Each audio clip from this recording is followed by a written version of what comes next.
Welcome to the point. మనం చూస్తున్నాము, ఎన్నికలు అంటేనే సమాన అవకాశాలు కల్పించి ప్రజలు ఎవరిని ఎన్నుకుంటే వాళ్లకు అధికారాన్ని కట్టపెట్టడం అన్నదే ఎన్నికల ముఖ్య ఉద్దేశం.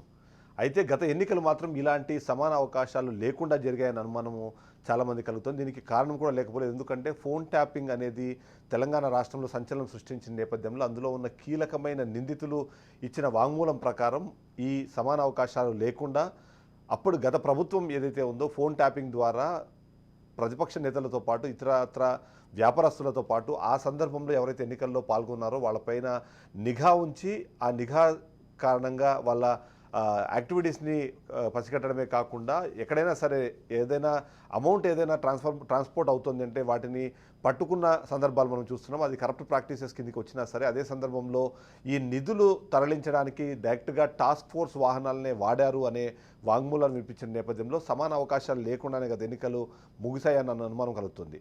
ఇదే సందర్భంలో ఏదైతే అధికార దుర్వినియోగానికి పాల్పడినప్పుడు ప్రభుత్వాలనే కూల్చేసే అవకాశం ఉన్న ఒక చట్టం మనకు ఉంది. అంతేకాకుండా అలాంటి పరిస్థితుల్లో ఎవరైనా కానీ ప్రజాప్రతినిధిగా ఎన్నికైతే వాళ్ళని డిస్క్వాలిఫై చేసే అవకాశం ఉందని గతంలోనే రాజనారాయణ వర్సెస్ ఇందిరాగాంధీ ఇష్యూలో అలహాబాద్ హైకోర్టు ఆ తరహా ఒక తీర్పునిచ్చిన సందర్భం మనం చూస్తున్నాము. ఆ పరిస్థితుల్లో గత ఎన్నికలు ఫెయిర్గా జరగలేదు అన్న విషయానికి సంబంధించి డిస్కషన్ జరుగుతున్న నేపథ్యంలో అదే చట్టాన్ని ఇక్కడ ఇంప్లిమెంట్ చేస్తే ఇప్పుడు ఉన్న బీఆర్ఎస్ నాయకులు చాలామంది డిస్క్వాలిఫై అవుతారు అన్న ఒక వార్త అయితే చక్కర్లు కొడుతుంది. దాంట్లో వాస్తవం ఎంత నిజానికి పరిస్థితి ఉందా అన్న విషయంపై మనం చర్చిద్దాం. అంతేకాకుండా ఈ ఫ్రీ అండ్ ఫెయిర్ ఎలక్షన్స్ జరగలేదు అన్న అనుమానాలకి తావిచ్చేలాగా వచ్చిన వాంగ్మూలాలు దానిపైన ప్యానెల్లో అభిప్రాయం కూడా మనం తెలుసుకుందాం. మనతో పాటు ఇవాళ ఈ డిబేట్లో జాయిన్ అవుతున్నారు సంజయ్ రెడ్డి గారు, Congress party official spokes person. అలాగే మనతో పాటు రైతారెడ్డి గారు బీఆర్ఎస్ నుంచి, అలాగే రామరెడ్డి గారు బీజేపీ నుంచి మనతో పాటు జాయిన్ అయ్యి తమ వాదన వినిపించబోతున్నారు. ఇప్పుడు ముఖ్యంగా మొదటగా సంజయ్ రెడ్డి గారి దగ్గరికి వెళ్తే, సంజయ్ గారు నమస్తే. ఇవాళ మనం చూస్తుంటే గత ఎన్నికల కన్నా ముందు అంటే దాదాపుగా ఒక 1.5 year నుంచి ఫోన్ ట్యాపింగ్కి సంబంధించి అటు రేవంత్ రెడ్డి కానివ్వండి, బీజేపీ నాయకులు డైరెక్ట్గా గవర్నర్ స్థాయి వ్యక్తులు కూడా ఫోన్ ట్యాపింగ్ అనుమానాలు వ్యక్తం చేశారు. ఆ తర్వాత మీ పార్టీ వచ్చిన తర్వాత మొదట క్రియేట్ చేసిన సంచలనం ఏదైనా ఉందంటే ఫోన్ ట్యాపింగ్ ఎలా జరిగింది, ఎవరెవరు అందులో ఇన్వాల్వ్ అయ్యారన్న విషయంపై ఇప్పటికే అధికారుల్లో టాప్ బాస్ వరకు మీరు వెళ్ళిపోయారు. ఇంకా ఉన్నది వాళ్ళంటే పాత్రదారులు అందరూ అయిపోయారు, సూత్రధారులు ఎవరనో తెలియాలి. బట్ ఇదే సందర్భంలో ఆ పరిస్థితుల్లో ఈ ఫ్రీ అండ్ ఫెయిర్ ఎలక్షన్స్ జరగలేదు, టాస్క్ ఫోర్స్ వాహనాల్లోనే డైరెక్ట్గా డబ్బులు తరలించారు అనే అనుమానాలు వ్యక్తమవుతున్న నేపథ్యంలో మీ అబ్జర్వేషన్ ఏంటి? అసలు గత ప్రభుత్వ కాలంలో ఈ ఫోన్ ట్యాపింగ్కి చాలామంది బాధితుల నేపథ్యంలో మీ అబ్జర్వేషన్ ఏంటి? అందరికి గుడ్ ఈవినింగ్ సార్. అంటే మేము గతంలో చాలా సందర్భంలో చెప్పినాం సార్, మేము ఫోన్లు ట్యాంపింగ్ జరుగుతున్నాయి అని చెప్తే బీఆర్ఎస్ పార్టీ గాని ఎవరు గాని అప్పుడు అసలు మాకు సంబంధం లేదన్నారు. ఇవాళ తొవ్వే కొద్దీ బయటికి ఎట్లా వస్తున్నాయి అనేది టిఆర్ఎస్ పార్టీ నాయకులు ప్రతి కార్యకర్త ఆత్మ పరిశీలన చేసుకోవాలి. ఒకటి, భారత రాజ్యాంగం ఒక ప్రాథమిక హక్కును కల్పించింది, ఒక స్వేచ్ఛ అనేది. ఆ స్వేచ్ఛాన్నే హరించింది ఇలా కేసీఆర్ ప్రభుత్వం. మరి దానికి మరి ఇలా టిఆర్ఎస్ నాయకులు దానికి ఆన్సర్ ఏం చెప్తారో మరి వాళ్ళు అడగాలి. నేను ఒక్కటి చెప్తున్నా అంటే, ఒక స్వేచ్ఛగా మేము ఒకటే చెప్పదలుచుకున్నా. ఈరోజు ఒక భార్య భర్తల బంధం అనేది చాలా గొప్పది. ఒక భర్త నిజంగా అంత గొప్ప బంధం ఉన్నా కూడా, అంత అనుబంధం ఉన్నా కూడా ఒక భార్య ఫోన్ ఒక భర్త ముట్టుకోవడానికి అక్కడ అవకాశం లేదు. మీకు ఇవన్నీ మనం ఇప్పుడు లేడీస్ అందరం మాట్లాడుకుంటాం కదండి. ఇంకిత జ్ఞానం కూడా కేసీఆర్ కుటుంబానికి లేదా అని నేను ఈ రోజు ఈ వేదిక ద్వారా అడుగుతున్నాను. ఇలా ఫోన్ ట్యాంపింగ్ వల్ల మేము చెప్పాం కదా సార్, ఎక్కడ ఏం చేసి ఫామ్ హౌస్ లో ఎందుకు కూర్చుండు, ఫామ్ హౌస్ నుంచి పాలన ఎందుకు చేసిండు, మేము ఆ రోజు చెప్పినాం. ఎప్పుడు కూడా కేసీఆర్ గారు బయటికి రాలేదు, ఒక ఎమ్మెల్యేకి గాని ఒక ఎంపీకి గాని అక్కడ అవకాశం ఇవ్వలేదు, కలవలేదు. ఇవన్నీ పెట్టేసి పెద్ద పెద్ద వాళ్ళండి, ఎలా సిఐ ఎస్ఐ దగ్గర నుంచి మొదలు పెడితే డీజీపీ లెవెల్ వరకు మొత్తం ఇవన్నీ ఎంత ఇలా కేసీఆర్ కుటుంబం చేసిన అవినీతి ఒక్కటి కాదండి. ఇవాళ కేసీఆర్ గారు ఫోన్ ట్యాంపింగ్ చేస్తే ఇలా బిడ్డ ఏమో లిక్కర్ దందా చేసింది, కొడుకేమో భూ దందాలు చేసిండు, హరీష్ రావు ఏమో కాళేశ్వరం ప్రాజెక్టులో దాంట్లో 1000 కోట్లు అది చేసిండ్రు. ఇంకొక ఆయన సంతోష్ రావు అన్నట్టు ఆయన ఉన్నాడు. ఇక ఆయన కూడా ఇలా ఒక్కొక్కరు కల్వకుంట్ల ఫ్యామిలీ మొత్తం మీద. ఇవాళ మేం చెప్పేది కాదమ్మా, ఇలా మేం చెప్పేది కాదు సార్. ఇలా తెలంగాణ ప్రభుత్వము తెలంగాణ మేమే తెచ్చినాము, మేమే అది చేసినామని తెలంగాణ ప్రజలందరూ కూడా వీళ్ళని ఏం చేసిండ్రు, ఇవాళ పాపం గుండెలో పెట్టుకొని చూసిండ్రు. ఇవాళ ఇవాళ ఒక్కరు కాదు, నేను ఎక్కువ నేను తక్కువ కాదు అన్నా, నువ్వు ఇట్లా చేయి కానీ బీఆర్ఎస్ నాయకులు చెప్తున్నది అంటే ఒకరిద్దరు ట్యాపింగ్ చేస్తే దాన్ని ఏదో ఒక రాష్ట్రానికి సంబంధించిన ఇష్యూగా మార్చి ప్రస్తుతము ఏవైతే 6 పథకాలకు సంబంధించి 6 గ్యారెంటీలను మీరు అమలు చేయలేని నేపథ్యంలో ఇలా డైవర్షన్ పాలిటిక్స్ చేస్తున్నారు అన్నది మీ మీద ఇప్పుడు ఇమీడియట్గా వచ్చిన ఆరోపణ. ఏమంటారు దానికి? సార్ నేను ఒకటి చెప్తున్నాను, 6 గ్యారంటీలు అనేది మేము ఇచ్చినాము, తెలంగాణ ప్రజలు మేము చెప్పినాము, మమ్మల్ని నమ్మిండ్రు. 6 గ్యారంటీలతోనే తుక్కుగూడ సభలో ఆ రోజే కేసీఆర్ గారు ఆ రోజు మమ్మల్ని ఎంత ఏలన చేసిండ్రు. కానీ ఇలా తుక్కుగూడ సోనియమ్మ వచ్చి 6 గ్యారంటీ పథకాలు ప్రవేశపెట్టిన రోజే ఆ రోజే మాకు గెలుపు అని మాకు ఆ రోజే తెలుసు. మేము గతంలో కూడా చెప్పినాం, ఇప్పుడు కూడా చెప్తున్నాం. మళ్ళీ అదే తుక్కుగూడలో 6వ తారీఖు నాడు మళ్ళీ రాహుల్ గాంధీ గారు వస్తున్నారు. మేనిఫెస్టో కూడా అక్కడ రిలీజ్, ఇప్పుడు నేషనల్ వైజ్ మేనిఫెస్టో కూడా రిలీజ్ చేస్తారు. అది కూడా చూడండి. 6 గ్యారంటీల గురించి అడిగే నైతిక హక్కుగా అని టిఆర్ఎస్ ప్రభుత్వానికి లేదు. పోరాడండి, ప్రతిపక్షంలో ఉన్నారు, మీ ఎమ్మెల్యేలను పోకుండా చూసుకొని మీరు టిఆర్ఎస్ ఖాళీగా మీ గతంలో చెప్పిన ఇదే రాజు న్యూస్ ద్వారా చెప్పిన ఒక 2 కాంగ్రెస్ వచ్చిన తర్వాత ఒక నెల రోజులు కూడా ఒక్క ఎమ్మెల్యే కూడా వాళ్ళ దాంట్లో ఉండరు, ప్రతి ఒక్కరు కూడా కాంగ్రెస్ పార్టీలో జాయిన్ అవుతారు అని మీకు ఆ రోజు చెప్పి ఇప్పుడు కూడా చెప్తున్నా. ఎంపీ ఎలక్షన్ల ఇప్పుడు కూడా చూసుకోండి, ఇవాళ అందరూ మేము వీళ్ళందరూ ప్రతి ఒక్కరు కూడా వాళ్ళు చెప్పుకోవాలండి, వాళ్ళు చేసి గత ప్రభుత్వం అయితే ఇవాళ అంటే కేటీఆర్ మాట్లాడుతున్న నేపథ్యంలో కూడా ఒకరిద్దరు దాని కంపల్సరీ ప్రొసీజర్ ప్రకారం జరిగి ఉంటుంది, మిగిలినవన్నీ కేవలము ఆరోపణలు మాత్రమే అనే తరహా ఒక డిస్కషన్. గతంలో ఏం చెప్పారు, మాకేం అవసరము, మాకేం కర్మ, మాకేమది అన్నారు. అంటే ఇవాళన్నీ ఎంక్వైరీ అంత తప్ప సరే ఇదంతా. ఇప్పుడు వీళ్ళంతా ఇంతమంది వాళ్ళు ఎందుకు ఆదవుతున్నారు? అరే వీళ్ళు ఇంకా వాపం చూసి బల్బ్ అనుకుంటున్నారు సార్. ఇంకా బీఆర్ఎస్ ప్రభుత్వం ఇంకా కూడా వాళ్ళకి అసలు ఇంకా కూడా ఏం అర్థం కావట్లేదు. ఇంత జరిగినా కూడా ఏమి జరగలేదు అనేది ఒక సానుభూతి. అంటే నేను మేము గతంలో కూడా చెప్పినాం, అధికారం అనేది ఎవరికి శాశ్వతం కాదు. అధికారంలో ఉన్నప్పుడు కన్ను మిన్ను ఉండలేదు. తెలంగాణ ప్రజలు ఒక్కరన్నీ ఇలా కేసీఆర్ కుటుంబాన్ని నమ్మే పరిస్థితులు ఎవరైనా ఉన్నారండి? అధికారం కోల్పోయిన ఇవాళ సార్ ఇవాళ అధికారం కోల్పోయిన తర్వాత రైతులు గుర్తొచ్చారు కేసీఆర్ కు. అంతకు ముందు రైతులు 3,500 ఆత్మహత్యలు చేసుకున్నప్పుడు మహారాష్ట్ర పోయి ఒక్కొక్క ₹1,00,000 చెక్కులు ఇచ్చొచ్చారు. అప్పుడు తెలంగాణ రైతులు కనబడలే. తెలంగాణ పంట డిస్కస్ చేద్దాం ఒకసారి రామరెడ్డి గారి దగ్గరికి వెళ్దాం. ఒక్క నిమిషం. ఇవాళ ఒక పంట బీమా ఇయ్యమంటే కేసీఆర్ గారు ఇవ్వలేదు, రైతు బీమా ఇచ్చిండు. రైతు బీమా అంటే సార్, రైతు వచ్చిన తర్వాత రైతుకు రైతు కుటుంబానికి 5 లక్షలు మీ బొంద మీద కొట్టుకోండి అని చెప్పినట్టు. అదే రైతు బొంద మీద కొట్టుకోవడం కాదు కేసీఆర్. ఇవాళ పంట బీమా ఇస్తే కుటుంబం రైతు బతికి రైతు కుటుంబం చక్కగా ఉంటది, చల్లగా ఉంటది. డిస్కస్ చేద్దాం. ఒకసారి రామరెడ్డి గారి దగ్గరికి వెళ్తాం. రామరెడ్డి గారు ఇవాళ అంటే ముఖ్యంగా చూస్తే ఫోన్ ట్యాపింగ్ అనే దాన్ని మీరు గ్లోరిఫై చేసి చూపిస్తున్నారు. రెగ్యులర్గా అన్ని ప్రభుత్వాల్లో జరిగే చర్య అనేది. అంతేకాదు కేంద్ర ప్రభుత్వం మీరు చేయట్లేదు అంటున్నారా?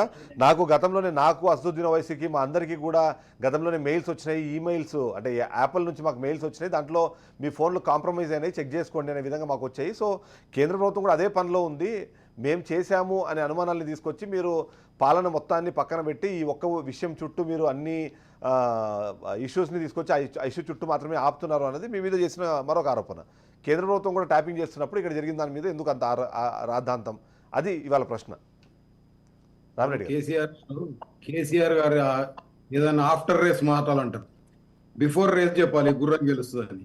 ఆఫ్టర్ రేస్ మాటలు ఆయన అప్పుడు ఆయననే అధికారం వల్ల ఉన్నాడు, రాష్ట్రం వల్ల ఎంక్వైరీ ఆర్డర్ చేసేది ఉంటే. అయిన తర్వాత ఆయన టెలిఫోన్ ఏదైతే రేవంత్ రెడ్డి గారిది ఓటుకు నోటు కేసు ట్యాపింగ్ చేశారు, టెలిఫోన్ ట్యాపింగ్ చేసినప్పుడు దాని మీద ఎంక్వైరీ ఆయనే ఉండే కదా. మరి ఎంక్వైరీ చేసి ఆయన చేతుల్లో ఉంటది కదా, చెయ్యొచ్చు కదా. మమ్మల్ని ఏం కవితను అరెస్ట్ చేయలేదు, మా చేతులు ఉండదు. వ్యవస్థలు ఎవరైనా ఏ వ్యవస్థ దాన్ని పని చేస్తుంటది. విట్నెస్లకు ఎవిడెన్స్లకు టైం పట్టవచ్చు. కానీ వీరు కేటీఆర్ గారు ఇయ్యాలని చెప్తారేంది, మేము మా యొక్క ఫోన్లు ట్యాప్ అయిన ఆ రోజే ఎంక్వైరీకి ఆర్డర్ చేయాలి. రాష్ట్రంలో ప్రభుత్వం వాళ్ళది, రాష్ట్ర ప్రభుత్వం లేకుండా ఏది కేంద్ర ప్రభుత్వం డైరెక్ట్ చేయలేదు. ఈ రాష్ట్ర ప్రభుత్వం వల్ల ఆయన మంత్రిగా ఉన్నాడు, వాళ్ళ నాయన ముఖ్యమంత్రిగా ఉన్నాడు. అయిన తర్వాత ఈ రోజు కూడా ఎందుకు ఆ రోజు రేవంత్ రెడ్డిని వదిలిపెట్టిండు అనేది మేము చెప్తున్నాం. ఈరోజు ఎందుకు వదిలిండంటే ఆయన ఓటుకు నోటు కేసులో ఏసీబీ ఎంక్వైరీ చేసి రిపోర్ట్ ఇస్తే అదే రోజు ట్యాపింగ్ వ్యవహారం బయటకు వస్తుంది. ట్యాపింగ్ వ్యవహారం బయటకు వస్తే ముఖ్యమంత్రి కుర్చీ పోతుంది కోట్ల, అయిన తర్వాత ఆయన కొడుకుది పోతుంది. దాంట్లో ఎవరెవరు పాల్గొన్నారో వాళ్ళందరికీ పోతాయి కాబట్టి దాన్ని పక్కన పెట్టిండు. ఎందుకు ఇవాళ దాన్ని కేటీఆర్ చెప్పాలి కదా. ఏసీబీకి 5 సంవత్సరాలు ఎందుకు బయటికి రాలేదు? 5 సంవత్సరాలు 8 సంవత్సరాలు ఫస్ట్ టర్మ్లే అయ్యింది అది. కానీ ఓటుకు నోటు. కేంద్ర ప్రభుత్వం కూడా ట్యాపింగ్ చేసింది. అసమర్థుల కేంద్ర ప్రభుత్వం కూడా ట్యాపింగ్ చేసింది అన్నది కదా ఇప్పుడు మీ మీద వినిపిస్తున్న ఆరోపణ. ఒక్కటి ఆరోపణలు చేయడం కాదు, ఆరోపణ ఎవరైనా చేయొచ్చు, కానీ ఎవిడెన్స్లు ఉన్నాయి. అయిన తర్వాత ఈ రోజు ఏదైతే రాష్ట్ర ప్రభుత్వం ఆ పోలీసు అధికారులు చేసిర్రు అని అంటున్నాడో, ఎవరో ఆయన్నే ఒప్పుకున్నాడు. వాళ్ళు ఒకరు వీళ్ళు ఒకరు చేసి ఉంటారు, లఫాన్లగాళ్లను ఆ లుచ్చగాళ్ళు. మరి ఆ లుచ్చ దాంట్లో నువ్వు కూడా ఉండి ఉంటావు అని, మరి నీది కూడా చేసిరేమో, మీరు ఆయన్నే చేయించడం ఏమో. అప్పుడు నీది కూడా ఐఫోన్ లో మెసేజ్ వాళ్ళు చెప్పే పాయింట్ ఏంటంటే ట్యాపింగ్ అన్నదానికి అంత ఫోకస్ చేయాల్సిన అవసరం లేదు. మెసేజ్ వచ్చిందంటే ట్యాప్ అయిందంటే వాళ్ళని ఆయన్నే చేయించి ఉంటాడు. ఆయన అనేది ఏంటంటే ట్యాపింగ్ అనే ఒక విషయాన్ని మీరు ఒకటి ఎంతకు బరి తెగించారంటే నిజంగా కూడా వాళ్ళ ఇంటి ఆడియోలు అవి కూడా ఫోన్లు ట్యాప్ చేసిరని మనం చెప్పడం కాదు, పోలీస్ ఆఫీసర్స్ ఎవిడెన్స్ వస్తున్నాయి. అయిన తర్వాత ప్రతి ఒక్కరు ఎవరండి పాపం సినిమా యాక్టర్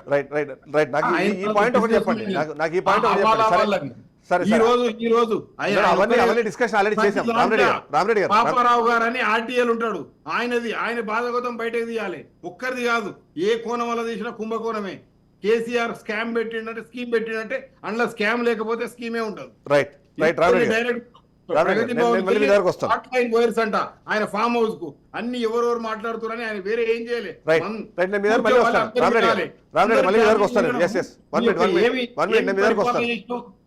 మేము అనుభవించినాం రాజగోపాల్ రెడ్డి ఉప ఎన్నికలప్పుడు ప్రతి ఒక్కరిని. రైట్ రామరెడ్డి గారు, నేను మళ్ళీ మీ దగ్గరకు వస్తాను. ఎవరు పట్టించుకునే పరిస్థితి లేదు. రామరెడ్డి గారు ఒక నిమిషం, నేను మళ్ళీ మీ దగ్గరకు వస్తాను. రజిత గారిని ఒకసారి రెస్పాండ్ అవ్వమని అడుగుదాం. రజిత గారు, ఇప్పుడు మొత్తం మీద ఎటు చూసినా సరే వేళ్ళన్నీ మీ పార్టీ వైపే చూపిస్తున్నాయి. అది పాత్రదారులు సూత్రధారులు ఎవరు అన్న విషయం పెడితే మాత్రం మొత్తానికి దీన్ని కర్త కర్మ క్రియ మాత్రం బీఆర్ఎస్ అధినేత నుంచే వచ్చాయి, యువరాజు నుంచే జరిగింది అన్నది ఇప్పుడు వినిపిస్తున్న మాట. అసలు ఏంటి, మీరు ఏం చెప్తారు? ఈ ట్యాపింగ్ అన్నది రెగ్యులర్గా జరిగే ఒక యాక్టివిటీ అని దాన్ని చాలా చిన్నగా చూపించే ప్రయత్నంలో కేటీఆర్ మరొకసారి ఏమైనా సెల్ఫ్ గోల్ వేసుకున్నారన్నది ఒక అనుమానం వ్యక్తం అవుతుంది. ఏమంటారు మీరు? ఒక విషయం అండి, ఫోన్ ట్యాంపింగ్ పై విచారణ చేపియమని చెప్తున్నాం కదండి. ప్రభుత్వం మీదే కదా, మీరు విచారణ చేపియండి, బాధ్యులను శిక్షించండి. అసలు రేవంత్ రెడ్డి దీని వెనకాల ఉన్నాడని ఒక వార్తలు వస్తున్నాయి ఇవాళ రేపు. మరి తీయండి, దీని వెనకాల బాధ్యతలు ఎవరున్నారో శిక్షించండి అని మేము మొదటి నుంచి చెప్తున్నాం. కేటీఆర్ గారు కూడా అదే చెప్తున్నారు. నిజంగా ట్యాంపింగ్ పైన అధికారికంగా ప్రెస్ మీట్ పెట్టండి, ఎవరి ఫోన్లు ఎవరు చేపించారో బయటకు తీయమని చెప్తున్నాం కదా. మరి ఇవన్నీ ఎందుకు తీస్తలేరండి? ప్రజల దృష్టి మరల్చడానికి తప్పిస్తే ఈ ఎత్తుగడలు దేనికి పనికొస్తాయండి? 10 లక్షల ఫోన్లు ట్యాపింగ్ చేసిండ్రని మాట్లాడుతున్నారు ఇవాళ. నిజంగా ఎంత విడ్డూరం అండి ఇవన్నీ. కేటీఆర్ గారు అన్నట్టు ఈయన నిజంగా లీక్ వీరుడే అనిపిస్తుందండి. రోజొకరి పేరు తెర మీదకి తీసుకొస్తూ అట్లా టీవీ సీరియల్ లెక్క సాగిస్తున్నాడు. కానీ దీని మీద ఎలాంటి ఆధారపూర్వకంగా 10 లక్షల మంది కాదు కానీ లక్షల కొద్ది అయ్యే అనుమానం అయితే ఉంది కదా. ఎందుకంటే 42 హార్డ్ డిస్కులు నేను ధ్వంసం చేశానని చెప్పేసి ప్రణీత్ రావు డైరెక్ట్ గా చెప్పిన నేపథ్యం మనం చూస్తున్నాము.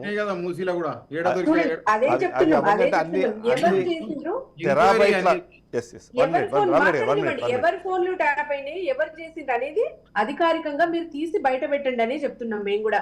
ప్రభుత్వ వ్యతిరేక కార్యకలాపాలకు పాల్పడుతుంటే పోలీసు వాళ్ళు బయటకు తీస్తారు. డెఫినెట్ గా పోలీసు వాళ్ళు చేస్తారు, ట్యాప్ చేస్తారు. డెఫినెట్ గా ఈ పని వాళ్ళది. గవర్నమెంట్ కి ఇంటెలిజెన్స్ ఉంటది, ఇంటెలిజెన్స్ హెచ్చరికలు ఉంటాయి. ఏమన్నా అనుమానం వస్తే ఒకరిద్దరిని చేసి ఉండొచ్చు. దానికి ప్రభుత్వాన్ని బదనం చేయడం ఎందుకండి? ఇప్పుడు అంతర్జాతీయ కుంభకోణం జరిగినట్టు ఇంకేదో జరిగిపోయినట్టు ఎందుకు దీని మీద రాద్ధాంతం చేస్తున్నారో ప్రజలు అర్థం చేసుకుంటారు. ఒక ఎమ్మెల్యే ఉన్నాడు అంటాడు, ఎమ్మెల్సీ అంటారు, ఇప్పుడు డైరెక్ట్ కేటీఆర్ ఉన్నాడు, కేసీఆర్ గారే ఉన్నారు అంటున్నారు. ఇది ఎంత టైం పాస్ ముచ్చట్లు ఎందుకండి? ప్రభుత్వంలో మీరే ఉన్నారు, మీరు వెలికి తీయండి అని ఏమీ లేవు. వెలికితీసే నేపథ్యంలో టెరాబైట్ల కొద్ది డేటాను ఏదైతే డిస్ట్రాయ్ చేశారో అక్కడనే అనుమానం వస్తుంది. నిజంగానే లక్షలాది మంది కాకపోయినా కనీసం లక్షల కొద్ది ఆ ఆడియో ఏమన్నా రికార్డింగ్ ఉన్నాయా అన్నది ఒక అనుమానం వస్తుంది. సో ఇప్పుడు సమాధానం చెప్పాల్సిన బాధ్యత ఖచ్చితంగా అప్పుడు ప్రభుత్వంలో కీలకంగా అనుమానం వస్తే వెలికి తీయండి. చూడండి, ఇంత టెక్నాలజీలో తీయడం పెద్ద విషయం కాదు కదా. మీరు అనుమానం వస్తే బయటకు తీయండి, బాధ్యులను శిక్షించండి అనే చెప్తున్నాం మేము కూడా. ఎవరైనా చట్టానికి అతీతులు కాదు. ప్రభుత్వం మీ చేతులు ఉంది, మీరు తీయండి అనే చెప్తున్నాం. ఏమీ లేదు, కాంగ్రెస్ హామీల మీద దృష్టి మరల్చడానికి ఇవన్నీ ఎత్తుగడలు. ఇప్పుడు తాగునీటి తనలాట మొదలైంది, ఎవరు పట్టించుకుంటారండి? ప్రజల గొంతెంది ఇబ్బంది పడుతుంటే రేవంత్ రెడ్డి గొంతు చించుకొని వడుతున్నాడు. వట్టి ప్రయాసలు ధర్నాలు చేస్తుంటే ఇక రేవంత్ రెడ్డి లంక బిందెల కోసం తనలాట పడుతున్నాడు. పంపుతున్నాడేమో. సీనియర్ అడ్వకేట్ శరత్ గారు కూడా మనతో పాటు లైవ్ లో జాయిన్ అయ్యారు. ఒకసారి శరత్ గారి దగ్గరికి వెళ్దాం. శరత్ గారు, ఇప్పుడు అంటే సామాన్య ప్రజలకు అర్థమయ్యేలాగా ఇప్పుడు ఏదైతే టెలిఫోన్ యాక్ట్కి సంబంధించి టెలిగ్రాఫ్ యాక్ట్కి సంబంధించి 1885 సంబంధించి మాట్లాడుతున్న నేపథ్యంలో ఈ బేసిక్ రైట్ని కూడా ఇవాళ గత ప్రభుత్వం లాక్కుంది అన్నది ఒక కీలకమైన అంశం అయితే దాన్ని అనఫీషియల్గా చాలామంది ఫోన్లు ట్యాప్ చేశారు, దాని ద్వారా ఇతరత్ర కార్యక్రమాలు కూడా పాల్పడ్డారు అన్నది మరొక అంశం. ఈ రెండింటి మధ్యలో దాని మీద ఇంకా పూర్తి స్థాయిలో విచారణ జరగకముందే ఏవైతే సాక్ష్యాలనే వాటన్నింటినీ డెస్ట్రాయ్ చేశారనేది మరొక అంశం. వీటన్నింటినీ క్రోడీకరించి చూసినప్పుడు అసలు ఏం జరుగుతుందంటారు, ఏం జరిగే అవకాశం ఉందంటారు? ఏం జరగడం ఏందండి, యాక్చువల్లీ బాహాటంగా నిస్సిగ్గుగా ప్రజల యొక్క ప్రైవసీలో ఇంట్రూడ్ అయ్యి ఒక ప్రభుత్వము తండ్రి లాంటి పాత్ర పోషించాలి. మనకి లీగల్ కాన్సెప్ట్లో లోకో పేరెంటే అంటారు. ఒక హాస్టల్ వార్డెను, ఒక స్కూల్ హెడ్ మాస్టరు, ఒక ప్రభుత్వ అధినేత, ఒక డాక్టరు, వీళ్ళు తండ్రి లాంటి పాత్ర పోషించాలి. కష్ట సుఖాల్లో ఉన్న ప్రజలను ఆదుకోవాలా, వాళ్ళ కష్టం ఏంది అనేది గ్రహించాలి, వాళ్ళకు సపోర్ట్గా నిలబడాలి. ఇవన్నీ ఏవి లేకుండా నిరంతరం జీవితాంతం నేనే అధికారంలో ఉండాలన్నటువంటి దురాశ ఎందుకు? రాజకీయ ప్రతిపక్షాలలాగా చూడకుండా ప్రజలను సంతృప్తి పరచకుండా సుపరిపాలన ద్వారా మొత్తం కుటుంబ పరిపాలన రాష్ట్రం మీద రుద్ది తండ్రులు, కొడుకులు, బిడ్డలు సర్వస్వం ఉండి ఎవరు మా అధికారాన్ని ఎదుర్కొంటారు, ఎవరు మా అధికారానికి దెబ్బ కొడతారు అన్నటువంటి ఒక దురాలోచన ఎందుకు వచ్చింది? రాజే ప్రజల మీద ఎప్పుడైనా కుట్ర చేయడం ఎక్కడన్నా విన్నారా? ప్రభుత్వ అధినేత కుట్ర చేయడం విన్నారా? ప్రభుత్వంతో పాటు పనిచేస్తున్న మా మీద కూడా నిఘా పెట్టాల్సిన అవసరం ఏం పడ్డది? ఎందుకు? మీరు చేస్తున్న తప్పు, ఇది అట్లా కాదు, ఇది మంచిది కాదు, ఇట్లా మీ ఈ ఆశయాలతో తెలంగాణ రాష్ట్రం ఏర్పడలేదు, మనం కొట్లాడి తెచ్చుకున్న తెలంగాణలో ఇదా మనం సాధించేది, పేద ప్రజల గురించి ఆలోచించాలా అని అన్నాం తప్ప అది ఆనాడు చెప్పలేదా? ఆమె ఇష్టం వచ్చినట్టు కవిత గారు ఇంటర్వ్యూ అవుతుంటే అసలు she doesn't allow anybody to function independently, she interferes with the administration. ఇట్లా అన్నందుకే కదా ఓహో ఫలానా వాడు మన మాటల్ని పూర్తిగా గుడ్డిగా నమ్మట్లేదనే కదా నిఘా పెట్టింది. ఏమండి, ఒక డైరెక్టర్ జనరల్ ఆఫ్ పోలీస్ ఉండంగా నీవు నీ కులం వాళ్ళని ఎందుకు మొత్తం హైదరాబాద్ జంట నగరాలలో ఇంపార్టెంట్ పోర్ట్ఫోలియోలో ఇంపార్టెంట్ సబ్జెక్టులలో పెట్టినావు? అంటే ఇతర కులస్తుల మీద నీకు నమ్మకం లేదనా? వాళ్ళు ప్రజలు కాదా? క్లియర్గా సమాధానం చెప్పాలా? రైట్. ఈ పరిస్థితుల్లో మరొక కీలకమైన ప్రశ్న, ఇప్పటివరకు కాంక్రీట్ ఎవిడెన్స్ లేదు, కేవలం వాంగ్మూలాలు. ఎవరు చెప్పాడు కాంక్రీట్ ఎవిడెన్స్ లేదని? కాంక్రీట్ ఎవిడెన్స్ లేదని ఎవరు చెప్పారండి? అంటే అట్ ది స్టేజ్ ఆఫ్ ఇప్పుడు విత్తనం పెట్టంగానే మొలకెత్తి పూలు పూసి కాయలు కాసే విత్తనాలు ఎక్కడైనా ఉన్నాయా? ఇన్వెస్టిగేషన్ డేటా మొత్తం డిస్ట్రాయ్ చేశారు. ఏవైతే గతంలో ఉన్న nothing no data. It is easy to ferret out all the details అండి. అన్ని డీటెయిల్స్ తీసుకోవచ్చు, మీరు అట్లా అనుకోకండి. మన ఇన్వెస్టిగేటింగ్ ఏజెన్సీ కానీ తెలంగాణ పోలీసులు దేశంలోనే అత్యున్నతమైనటువంటి అంకిత భావంతో ఉన్నవాళ్ళు, మంచి నిపుణత గల వాళ్ళు ఆఫీసర్లు. ఎందుకంటే నేను 7.5 సంవత్సరాలు డిపార్ట్మెంట్లో పనిచేసిన. I was a special government పీడర్ dealing with all the officers. I know there are several dedicated and honest officers. They can discharge functions well. ఇదే శివధర్ రెడ్డి గారిని ఎందుకు తీసేసినాడండి KCR? Just because he attended one meeting of Revanth Reddy's relatives. అంతే కదా? You suspect people on the basis of their caste, community, religion. ఇదా ఆఫీసర్లను demoralise చేసే పద్ధతి ఇదా?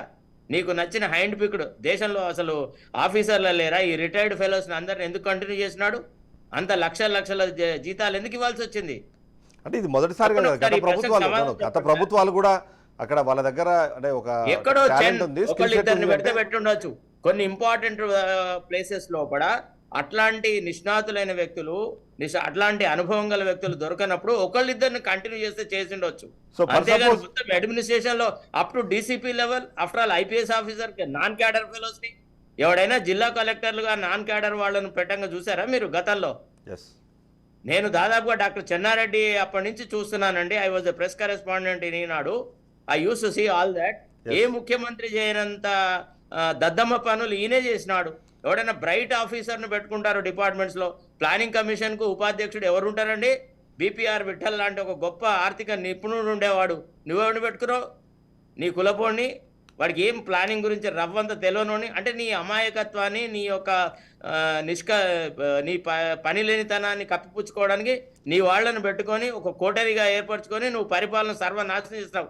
ఏమండి, 9 సంవత్సరాల కింద కేసీఆర్ను దేవుడు అని కొలిచినటువంటి ప్రజలు కేసీఆర్ ను తూ తూ అని ఎందుకు దిగొట్టారండి? ఈ పరిణామాలు ఎక్కడ దారి తీస్తాయి అనేది డిస్కస్ చేద్దాం. అందులో మరొకసారి సంజయ్ గారి దగ్గరికి వెళ్దాం. సంజయ్ గారు, ఇప్పుడు ఇవాళ కేటీఆర్ మాట్లాడుతూ ఒక కీలకమైన అంశం మాట్లాడింది. 2009 నుంచి 2011 వరకు ఉద్యమంలో మేము ఉన్నప్పుడు మా ఫోన్లు కూడా ట్యాప్ చేశారు, బట్ మేము తప్పేం చేయలేదు కాబట్టి ఆ ఫోన్ ట్యాపింగ్ సంబంధించిన వ్యవహారాన్ని కేవలం ప్రజల దృష్టికి తీసుకొచ్చి మా పని మేము చేసుకొని వెళ్ళాం. కానీ ఇవాళ కాంగ్రెస్ పార్టీకి వాళ్ళకి వేరే ఇష్యూ లేదు కాబట్టి ఈ ఇష్యూని గ్లోరిఫై చేసి చూపిస్తూ రెగ్యులర్గా జరిగిన యాక్టివిటీకి కొత్తగా మీరు భాష్యాలు చెబుతూ ఇట్లాంటి ఒక యాక్టివిటీకి మీరు పాల్పడుతున్నారు అన్నది చేసిన మరొక ఆరోపణ. మీరు ప్రభుత్వంలో మీరు కూడా ఉద్యమకారులని వాళ్ళందరిది ట్యాప్ చేశారన్నది అప్పట్లో ఆరోపణలు వినిపించాయి. సో అప్పుడు లేని గ్లోరిఫికేషన్ ఇప్పుడే ఎందుకు? సరే, ఇప్పుడు తెలంగాణ ఉద్యమం అంటే ఇలా కేసీఆర్ కుటుంబం ఒక్కటే తెలంగాణ కోసం కొట్లాడిందా సార్? గీళ్ళ ఫోన్ ట్యాంపింగ్ అయితే మరి మీకు అప్పుడు ఏం చేసి గాడిద పనులు తోమిరా? ఇప్పుడు ఎందుకు చెప్తున్నా? మరి అప్పుడు మీకు మీ ప్రభుత్వం ఉంది కదా. సరే, అప్పుడు ఉద్యమం అప్పుడు అంటే మరి గవర్నమెంట్ లో మీరు లేరు. మీ గవర్నమెంట్ వచ్చినప్పుడు మరి మీరు చూడొచ్చు కదా. ఈ రోజు ఒక్కటి సార్, ఇప్పుడు ఇందాక మొత్తం క్లియర్ గా మొత్తం క్లియర్ గా చెప్పిండు.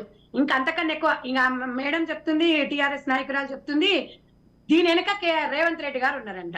రేవంత్ రెడ్డి గారు ఉండే మరి ఒకవేళ ఇలా కవితమ్మ బెడ్రూమ్ లో ఏమన్నా పోయి పరికరాలు పెట్టేసి వచ్చినా, లేకపోతే కేటీఆర్ భార్య భర్తలు ఉన్న బెడ్రూమ్ లో పెట్టేసి వచ్చినా, లేకపోతే కేసీఆర్ బెడ్రూమ్ లో పెట్టొచ్చిరమ్మా, అది మీరు ఒకసారి మాట్లాడాలి. ఇలా బేషరతుగా ఇక్కడ బెడ్రూమ్ లో పెట్టిండ్రు. లేడీస్ ఫోన్లు కూడా ఇక్కడ టాంపరింగ్ జరిగిందని ఇక్కడ నిర్ధారణ జరిగింది. మీరు ఎందుకు ఇంత చెప్పిన తర్వాత ఆడోళ్ళమై మనం సిగ్గుపడాలి. ఒక మనిషి వ్యక్తిగత స్వేచ్ఛను భంగం కలిగిస్తుంటే ఇంతకన్నా ఎక్కువ ఏం కావాలమ్మా మనము? ఇది మీకు ఎక్కడుంది? ఎక్కడిచ్చింది రాజ్యాంగం? మీకు కల్పించింది? వాంగ్మూలాలు అంటే ఇప్పటి వరకు ఇక్కడ అందరూ వాంగ్మూలాలు మాత్రమే తప్ప ఆడియోలు ఏవి బయటికి రానప్పుడు అన్నది ఇప్పుడు మేబీ అది వాళ్ళకి ప్లస్ పాయింట్ అయ్యొచ్చు. మీరు ఒక్క నిమిషం సార్, ఇప్పుడు ఇందాక అన్నయ్య చెప్పినట్టుగా ఇప్పుడు ఈ రోజు విత్తనంగానే రేపే మొలకలు వచ్చేసి కాయలు కాయవు సార్. అది అక్కడ ఆల్రెడీ నిప్పులేంది పొగరాదు జరిగింది అని ఇంతమంది సార్ చెప్పినట్టుగా వాస్తవంగా ఇంకా మేము చెప్పాల్సిన సార్ వెరీ క్లియర్ గా చెప్పిండ్రు. అంత చెప్పిన తర్వాత కూడా ఒక్కటి మేము చెప్పగలుగుతున్నాను సార్. ఇలా ఇప్పుడు పోలీసు వ్యవస్థ అంటే ఏంటి సార్? వాళ్ళ మీద ఒక గౌరవం ఉంటది మనకి. ఇవాళ పోలీసు వాళ్ళే ఇవాళ వ్యాన్లలో డబ్బులు వంచేసి పోలీసు వాళ్ళే ట్యాంపరింగ్ చేసి ఇలా గవర్నమెంట్ కి తొత్తులు పలికిన వాళ్ళు 9 సంవత్సరాలు ఇలా కోట్లాది కోట్ల రూపాయలు ఇలా వాళ్ళు సంపాదించిండ్రంటే మీరు ఒక్కసారి ఇలా తెలంగాణ ప్రజలు నిజంగా పోలీసు వ్యవస్థ మీద ఇలా ఒక నమ్మకం లేకుండా చేసిండ్రు. నిజమా కాదు వెళ్తాయి సార్. ఇప్పుడు ఎందుకంటే ఒక్కటి కాదు కదా, ఇది చిన్న విషయం కాదు. ఎందుకంటే అంత క్లియర్ కావాలంటే కొంచెం టైం పడుతుంది. డెఫినెట్ గా 100% తివార్ జైలుకు మొత్తం కుటుంబం, నేను చెప్పాను జీవితాంతం. ఎందుకంటే ఇది ఫోన్ ట్యాంపింగ్ అనేది మామూలు విషయం కాదు సార్. ఇది ఇంకా వేరేది నువ్వు ఏదన్నా నష్టపరిచిన ఓ 10 రూపాయలు నష్టం పైన అది వేరు. కానీ ఇలా ఒక మంత్రి ఒక వ్యక్తిగత స్వేచ్ఛని ఇలా హరించారంటే ఇంకా మళ్ళీ వీళ్ళకి అది కూడా లేకుండా ఇంకా మళ్ళీ రేవంత్ రెడ్డి గారు ఉన్నారు, రేవంత్ రెడ్డి గారు చేపించిన రేవంత్ రెడ్డి గారు ఇప్పుడు అధికారంలోకి వచ్చినారు కాబట్టి ఇవాళ రేవంత్ రెడ్డి గారి కుటుంబం ఒకటే కాదు. ఇలా హీరోయిన్స్ కానివ్వండి వాళ్ళకి సంబంధించిన ఎంత సిగ్గుండాలండి. ఇలా ఒక భార్యాభర్తలు మాట్లాడుకునే వినడానికి ఎంత సిగ్గుశయం ఉండాలి. ఇంకా లేకుండా కూడా మాట్లాడి అన్ని బయటకు వస్తాయి. వచ్చిన తర్వాత అప్పుడు ఏం చేస్తాము ఎంక్వైరీ చేస్తాము. లా అండ్ ఆర్డర్ ఉంటది. మేము గవర్నమెంట్ ఉంది, గవర్నమెంట్ లా అండ్ ఆర్డర్ చేసుకునే పని వాళ్ళు చేసుకుంటూ వెళ్తారు. కంపల్సరీ జైల్లో కూర్చొని చిప్పకూడదు తిని ఇలా మళ్ళీ మీరు ఒక్కరు చూడరు, ఒక్క నెల 2 నెలలు లాగండి. బీఆర్ఎస్ పార్టీ కాదు టీఆర్ఎస్ పార్టీ అనే జెండా ఉంటదేమో. ఇదే లైవ్ లకు రావాలి, ఇదే మీరు మాట్లాడాలి. ఇంత జరిగినా కూడా ఇంకా చిత్తశుద్ధి లేకుండా ఇంకా కూడా మనం మాట్లాడుతున్నామంటే ఇలా నీ ఫోన్ లో ట్యాంపింగ్ చేస్తే మీరు ఊరుకుంటారమ్మా? మీరు ఒక మాట చెప్పండి. ఒక ఆడదాని ఫోన్లు లేడీస్ ఫోన్లు ఎవడన్నా అది చేస్తారా? ఇలా ఒక నిజంగా కూడా ఇలా భార్యాభర్తలు మాట్లాడుకున్నప్పుడు భర్త రికార్డ్ చేసినా కూడా అది ఎంత తప్ప మీకు తెలియదా? మీరు ఆల్రెడీ చదువుకున్న మీరు ఒక మంచి హోదాలో ఉన్నారు, మీకు తెలియదా? ఇలా తెలంగాణ ప్రజలందరూ మనోభావాలను దెబ్బతీసినట్టు కదా. ఇప్పటికే తెలంగాణకు శని పట్టింది. ఇలా తెలంగాణ రాష్ట్రంలో చీఫ్ లిక్కర్ ఒక కవిత అంటే ఒక ఆడది కాబట్టి మనం కూడా సిగ్గుపడాలి. అంత సిగ్గుపడాల్సిన పని చేసుకుంటూ ఇంకా మేము ఇది చేస్తాం, మేము అది చేస్తున్నాం చెప్పుకోవడానికి ఎంత సిగ్గుండాలి వీళ్ళకి? ఒక్కరు కూడా ఉద్యమం చేసి ఇలా కోట్ల రూపాయలు సంపాదించుకుంటే ఇలా కేసీఆర్ కుటుంబం ఒకటే. ఒక్క నిమిషం అండి. ఇప్పుడు ఎవరెవరైతే ఆఫీసర్లు those who are involved in this phone tapping, first of all ఈ డౌట్ ఎప్పుడు వచ్చింది అని అంటే my conversation with our director general of police was tapped. ఒక పర్టికులర్ ఇష్యూలో in regard to the grant of an promotion out of turn basis లో ఒక officer కి ప్రమోషన్ ఇవ్వాలా వద్దా అంటే గ్యాలంటరీ సర్వీస్ చేసిన వాళ్లకు డిపార్ట్మెంట్లో ఏదో ఒక గొప్ప నిష్ణాతులైనటువంటి వాళ్ళకి మనము ఒక అవుట్ ఆఫ్ టర్న్ ప్రమోషన్ ఇస్తాం, అంటే అందరిని కాదని ఒక ప్రత్యేక తరహా ప్రమోషన్ ఇస్తాం. అయితే ఈ రాధాకిషన్ రావు అనే వ్యక్తి తనకు అనుచరుడైన ఒక వ్యక్తికి ప్రమోషన్ ఇవ్వాలన్న కేసు వేయించినప్పుడు ఆ కేసు రేపు వస్తుంది. ఈ రోజు నేను నైట్లో డీజీ గారితో మాట్లాడిన మాటలు నా ఫోన్ ట్యాప్ చేసేసి వాళ్ళు మరుసటి రోజు మార్నింగ్ ఏ ఆఫీసర్కి అయితే ప్రమోషన్ రావాలో వాడే వచ్చి నా ముందు కూర్చొని, ఏం సార్ నీకు నా మీద ఎందుకు అంత అపోజిషన్, ఎందుకు నా ప్రమోషన్ అపోజ్ చేస్తున్నావు అని అడిగినాడు. నేను అన్నా నీకెవరు చెప్పినారు నేను నీకు వ్యతిరేకమని అంటే, నువ్వు పెద్దవాళ్ళు కదిలిపితే కూడా నాకు తెలుస్తుంది అని అన్నాడు. నేను ఒక స్పెషల్ గవర్నమెంట్ పీడర్, నా ముందర వాడు వచ్చి కూర్చోవడమే ఎక్కువ, వచ్చి ఇంత నిస్సిగ్గుగా పేరు మీరు అనౌన్స్ చేయొచ్చా? ప్రణీత్ రావు గురించి మాట్లాడుతున్నారా మీరు? No, I should not talk about that officer. I spoke to you about a retired fellow. ఎందుకంటే డ్యూటీలో ఉన్న వ్యక్తుల గురించిన అన్ని విషయాలు మనం బహిర్గతం చేస్తే రేపు వాళ్ళు డ్యూటీ ఎందుకంటే we have got certain secrecy in the discharge of our functions. అలాంటప్పుడు నేను అప్పుడే ఫస్ట్ అన్నాను, then I verified and I found that these people are engaged in phone tapping అని. ఇప్పుడు ఒక్క మాట అండి, ఇప్పుడు ఇంత అవసరం లేదు. ఆ చెల్లెలు ఎవరైతే బీఆర్ఎస్ తరఫున మాట్లాడుతున్నారో ఆ చెల్లెమ్మ నేను అడిగేది ఒకటే ఒక ప్రశ్న, మన గుండె చేసుకొని కేసీఆర్ ఒక్కసారి మైక్ ముందడికి వచ్చేసి ఒక్కసారి నేను అడిగే ప్రశ్న ఒకటే ఒక ప్రశ్న, ఆ చెల్లెమ్మ నేను అడిగేది ఒకటే, గుండె చేసుకొని కేసీఆర్ ని నేను నా ప్రభుత్వ హయాంలో రాజకీయ ప్రత్యర్థుల పైన నాకు అనుమానం వచ్చిన నా పార్టీ వాళ్ళ పైననైనా లేదా నా ఆఫీసర్ల పైననైనా నేను ఫోన్ ట్యాపింగ్ చేయలేదని ఒక్కసారి చెప్పమను. నేను సార్ ఒక చిన్న ఇన్సిడెంట్ చెప్పాలి సార్. నేను I was working in Delhi, Bofors scandal జరిగితే Rajiv Gandhi accused of Bofor scandal. స్వర్గీయ జైపాల్ రెడ్డి గారు మొత్తం రూఫ్ టాప్ నుంచి మొత్తుకున్నారు. ఒకసారి లోక్సభలో రాజీవ్ గాంధీ గారు నిలబడి neither me Nar any of my family member is involved in Bofors scandal అని చెప్పినాడు. ఆ తర్వాత ఆ విషయం సద్దుమణిగింది. వాళ్ళ కేసీఆర్ గారిని చెప్పమను, he was a former chief minister, జరగలేదని అనమనండి సార్. ఒక్కసారి తెలంగాణ ప్రజలు వినదలుచుకున్నారు ఆయన నోటి నుంచి, ఆయన ఏం చెప్పదలుచుకున్నాడో ఒక్కసారి చెప్పమనండి. పెద్దగా ఒక తండ్రిగా, మాజీ ముఖ్యమంత్రిగా. ఒకసారి రైతు గారిని రెస్పాండ్ అవ్వమని అడుగుతాం. శరత్ గారు, రామరెడ్డి గారు మీకు ఇస్తాను అవకాశం ఇస్తాను. రైతు గారు అదే చెప్తున్నాండి, ఏది లేదు దీని మీద ఏముంది అసలు. మీరు ఇది ఒక పెద్ద అంతర్జాతీయ కుంభకోణం లెక్క చేసి దీన్ని ప్రజల దృష్టి మరల్చడానికి ఇవన్నీ ఎత్తుగడలు తప్పిస్తే ప్రభుత్వంలో మీరే ఉన్నారు, మరి ఎవరి పేరు తీసిండ్రు, ఏం తీసిండ్రు? నేను ఒకటే అడుగుతున్నా, అధికారికంగా ప్రెస్ మీట్ పెట్టండి, పెట్టి ఎవరు ఫోన్ ట్యాప్ అయినాయి, ఎవరు చేసిండ్రు అనే విషయాన్ని బయట పెట్టండి అని చెప్తున్నా.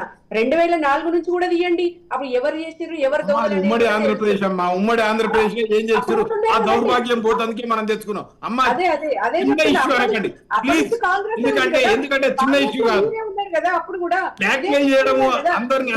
కుమార్ గారు ఉన్నారు, ఇదే బట్టి ఉన్నారు, ఇదే పైసలు కదా, ఇదే కేసీఆర్ ఉన్నాడు, అంతకుముందు ఇదే కేసీఆర్ ఉన్నాడు, ఇదే కానం నాగేంద్ర ఉన్నాడు. ఆ దరిద్రాలు అన్ని అన్నదే ఉన్నాయి. దొంగ ఎవరైనా కదా అప్పటి నుంచి కూడా తీయండి. ఇందులో ఉన్న దొంగలు 4 కంటే ముందు ఇవన్నీ దరిద్రాలు అన్ని ఏవైతే బీఆర్ఎస్ ఉన్నాయి అవన్నీ అండ్లనే ఉన్నాయి దరిద్రాలు. అదే చెప్తున్నా, తెలుగుదేశం వాళ్ళు ఉన్నాయి. అసలు దొంగలు ఎవరు అనేది 2004 నుంచి తీయండి, బయటపడతారు. అంత ఈజీగా చిన్న విషయం ఇవన్నీ కాదు, ఇవన్నీ టైం పాస్ పనులు. గతంలో మేము వినండి ఒకసారి, గతంలో మేము ప్రజల అవసరాలు ఎట్లా తీర్చాలని ఆలోచిస్తే ఇలా రేవంత్ రెడ్డి ప్రభుత్వం వచ్చి చేరికల మీద దృష్టి పెట్టింది తప్పితే ఇంట్లో ఏం లేదు. గత 10 సంవత్సరాలలో నన్ను మాట్లాడనివ్వండి, నన్ను 2 ముక్కలు మాట్లాడనివ్వండి, ఇంతసేపు వాళ్ళు మాట్లాడారు కదండి. గత 10 సంవత్సరాలలో మా ప్రభుత్వం తండాల నుంచి మొదలుకొని హైదరాబాద్ దాకా ఏ రోజు కూడా తాగునీటి ఇబ్బందులు రానియలేదు. మరి మంచినీరు మానవ హక్కుగా గుర్తించి 3,000 కోట్ల 38,000 కోట్ల మిషన్ భగీరథను పూర్తి చేసి 50 ఏళ్ల పాటు కూడా హైదరాబాద్ కి తాగునీటి కష్టాలు రాకుండా చూసింది మా ప్రభుత్వం. మరి కనీసం వాటి నిర్వహణ కూడా చేతగాని ఈ కాంగ్రెస్ ప్రభుత్వం ట్యాంపరింగ్ దిగిపోగానే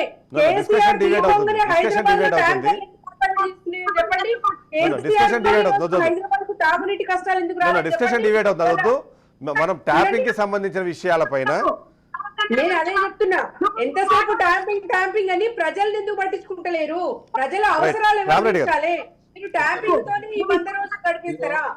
సంధ్య గారు 1 మినిట్, సంధ్య గారు 1 మినిట్, రామరెడ్డి గారు మీరు ఏదో ఒక్క నిమిషం ప్రజలను ఇవాళ కేసీఆర్ చాలా పట్టించుకున్నాడు. ప్రజా దర్బారు లేదు, ఒక నియంత్రణ. మీరు ప్రజాస్వామ్యం గురించి వాటర్ హక్కు అంటున్నారు. ఎవరిదైతే ప్రైవసీ అనేది హక్కు, ఆ హక్కును సుప్రీంకోర్టు చెప్పింది, ఆ హక్కును హరించిండు. దాన్ని వాటర్ దానికంటే ఇది సీరియస్. వాటర్ అనేది బోర్ నీళ్ళు తాగుతారు, ఇది చేస్తారు. వాటర్ అనేది ఎవ్వరం సృష్టించలేము. వర్షాలు పడితే వస్తాయి, వర్షాలు పడినప్పుడు ఈయన చేసింది హైదరాబాద్, తెలంగాణ. మీ అవినీతి మొత్తం చెప్తాం,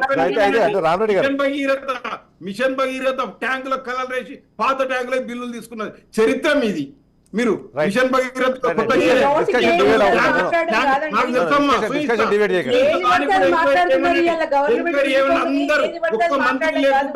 ఒక మంత్రిని కలవలేదు, ఒక ఎమ్మెల్యేని కలవలేదు. మీరు ఎప్పుడన్నా కలిసిరా అమ్మా? కేసీఆర్ ఎప్పుడు కలిసి మీరు అపాయింట్మెంట్ తీసుకొని కలిసినట్టు చెప్పండి. చెప్పిండు మాకు ఈటెల రాజేందర్ గారు, హోంమంత్రి గారు గేట్ కాడికి పోయి వాపస్ వచ్చిండు. ఈటెల రాజేందర్ గారు గేట్ కాడికి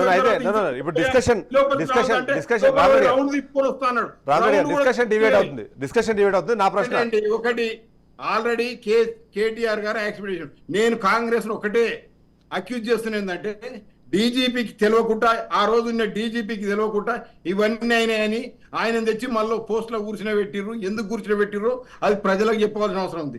ఎందుకంటే ఆ డీజీపీ కింద వాళ్ళందరూ ఉంటే ఆయనకి డీజీపీకి తెలిసి నోరు మూసుకున్నాడా, లేకపోతే తెలిసి దాచిపెట్టిండా? ఆయన కూడా దోషి అవుతాడు. ఆయన తెచ్చి మళ్ళీ టీఎస్పీఎస్సీ చైర్మన్ గా కూర్చునబెట్టరు. కాంగ్రెస్ పార్టీ ఎందుకు కూర్చునబెట్టింది? Telephone tapping. సార్, మీరు టెలిఫోన్ ట్యాపింగ్ అనేది డీజీపీకి తెలియకుండా, ముఖ్యమంత్రి చెప్పినా డీజీపీకి తెలుస్తుంది. డీజీపీకి తెలియకుండా కింద ఏం జరుగుతుంది అంత ఇది ఉండదు. ఆ టవర్ కట్టిందే అందరు టెలిఫోన్ ట్యాపింగ్ చేస్తేందుకు. హైదరాబాద్ లో కమిషనరేట్ కట్టింది, ట్యాపింగ్ అందరి ఫోన్లు ట్యాపింగ్, ఎవరు ఎక్కడ తిరుగుతారు ప్రతి కెమెరాలది. అయిన తర్వాత ఒకటి డీజీపీ గారికి కానీ మాజీ డీజీపీ గారికి కూడా ఇందులో తలాపాపం తిరాపిలికేడు అన్నట్టు ఉంటది. హైదరాబాద్ ఇంకొకటి చెప్తా, నిజమైంది చెప్తే ఏంటంటే, హైదరాబాద్ చుట్టుముట్టు ఏ డీసీపీని తీసుకో, వెలమదూర తప్ప వేరే వాళ్ళు లేకున్నారు. ఆయన ఫ్యామిలీకి సంబంధించిన వాళ్ళు, ఆయనకు దగ్గరున్న వాళ్ళు తప్ప వేరే వాళ్ళని ఎవరిని పెట్టలేదు. నువ్వు ఇప్పటి వరకు తీసుకో. ప్రభుత్వాల్లో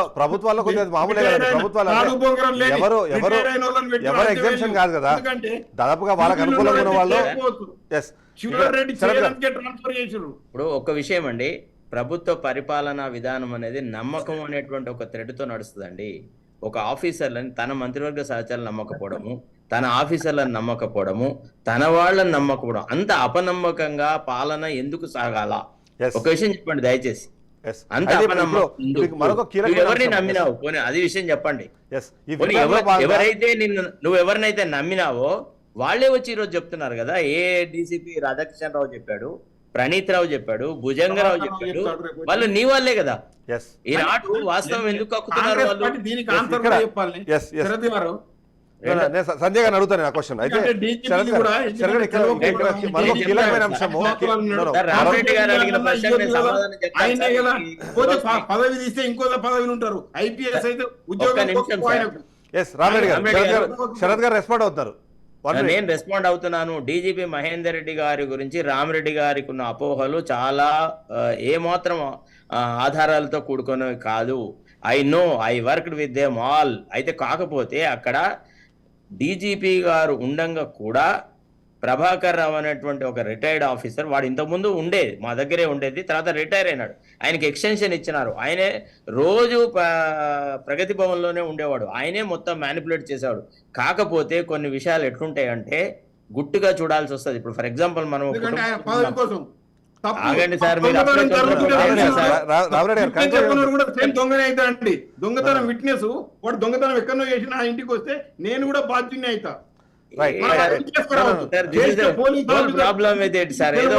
ఆయన మంచోడు క్యాచ్ అటెన్షన్ కాదు సార్. మాట్లాడము కొద్దిగా రీజనబుల్ గా మాట్లాడని నేర్చుకోండి దయచేసి ప్లీజ్.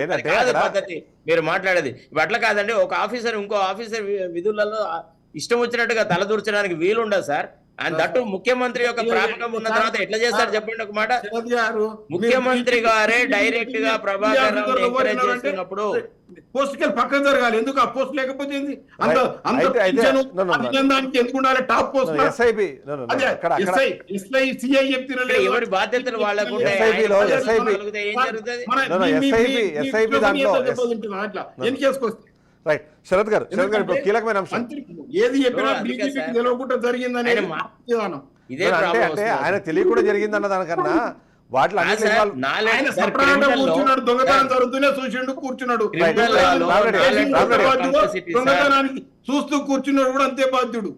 రైట్ అది అది సార్ ఒక విషయం సార్, Yes, ఒక yes. విషయం సార్, శరత్ గారు మహేందర్ రెడ్డి గారిని డిఫెండ్ చేయాలన్నది నా ఆలోచన కాదు, నా విధానం కాదు. Yes, నేను yes. అనేది ఏంటంటే నేను- ఐపీఎస్ నేను- ఆఫీసర్ లో, స్టేట్ లెవెల్ ఆఫీసర్స్ లో ఎవరి బాధ్యతలు వాళ్ళు విధి నిర్వహణలో ఒక Chief, sir. అంకుటిత భావంతోని ఒక ఆయన chief, ఏదున్నా బాధ్యత విధేయతతో ఆయనకు పని చేయాల్సి వస్తుంది. రామరెడ్డి అంటే ప్రభుత్వం టెక్నికల్ గా మనది అని అనుకొని చేయాల్సి వస్తుంది. ఒక ఆఫీసర్ మీద నిఘా పెట్టడం అనేది సాధ్యం కాదు. It is not possible for the DG to have tab on his other subordinates. అట్లా జరగదు. పరిపాలనా విధానం అనేది ఒకళ్ళ పట్ల ఇంకొకళ్ళకు మ్యూచువల్ గా రెస్పెక్ట్ ఉంటది, నమ్మకం ఉంటది. ఇప్పుడు మనం ఇంట్లోంచి బయటికి వెళ్తాము, మన ఈ అనుమానాస్పదుడు నిత్యశంకుతుడు అంటారు వాళ్ళను. పరవశ్ చిన్నేశ్వరి గారి భాషలో చెప్పాలంటే నిత్యశంకితుడు అని. వాళ్ళందరినీ అనుమానిస్తున్నాడు. ఇంట్లో ఉన్న భార్యను అనుమానిస్తాడు, పిల్లల్ని అనుమానిస్తాడు, కొడుకులను అనుమానిస్తాడు. వాడికి 10 పైసలు ఇచ్చేటప్పుడు వీడు బయటకు పోయి బీడీ తాగుతాడేమో అని అనుమానిస్తాడు. అట్లాంటి వాడు ఎప్పుడు అశాంతితోనే ఉంటాడు. Right, right. ఎందుకు? అసమర్థ పరిపాలనలోనే ఈ అనుమానం అనేది ఉంటది. Right, discussion వాడు ఎవడు కూడా again. తన వాళ్ళని శరత్ అనుమానించాడండి. గారు శరత్ గారు ఇక్కడ విచారణలో రామరెడ్డి గారు డిస్కషన్ డిబేట్ అవుతుంది. ఒక నిమిషం. దాంట్లో ఒకటి వాళ్ళ కింద ఆఫీసరు వాడు దేశం వల్లనే ఐఎస్ఐకి ఎన్ఐకి చేస్తే పాకిస్తాన్ కు ఏర వేస్తే కూడా దాంట్లో ఏమనొద్దు. వాళ్ళ మీద No, no, ఆయన నమ్మకం తెలిసి పెట్టాలి. జరగాలి కదా అంటారు రామరెడ్డి గారు. No, no, no. ఎందుకంటే తెలిసి జరగాలి కదా అన్నది. Top Right. లెవెల్ పోస్ట్ తర్వాత రైట్ రైట్ CM. ఇప్పుడు ఇక్కడ దాంట్లో ఆయన ఏం ఇక్కడ తెలియదు. మనము ఆయన విచారణలో నిశ్చయ- బయటపడుతున్న కొన్ని ఆయన అంశాల్లో ఉండొచ్చు. శరత్ గారు ఆయన డిస్కషన్ కాదు కదా. ఇక్కడ జరిగే No, డిస్కషన్ no, అదే రామరెడ్డి గారు Whether Rama Reddy there is discussion debate అవుతుంది ప్లీజ్. ట్యాపింగ్ జరిగిందా లేదా? రామరెడ్డి గారు డిబేట్ అయి మాట్లాడితే కష్టం సబ్జెక్ట్ అండి. డిబేట్ అవుతుంది ప్లీజ్ ప్లీజ్ వద్దు. Subject debate. విచారణలో భాగంగా ఆగిపోతే మహేందర్ రెడ్డి గారు- అంతెందుకండి, ఇంత చర్చలు వద్దు. కేసీఆర్ గారు మైక్ పట్టుకొని మా ప్రభుత్వ హయాంలో ట్యాపింగ్ జరిగింది, జరగలేదు, ఒక్క మాట చెప్పమనండి. That's all. Right, that is right. End of the ఇక్కడ- హోల్ స్టోరీ. ఎస్ ఎస్ ఇక్కడ శరత్ గారు శరత్ గారు మీరు పోయి చెప్పినప్పుడు అన్న ఆయనకు తెలవాలే కదా. మీ తోటికి మాట్లాడింది ట్యాపింగ్ అయింది అనేది ఆ రోజున తెలిసి ఉండాలి కదా. ఎవరు? నేను ఎప్పుడు చెప్పలేదు ఆ విషయం. కదా.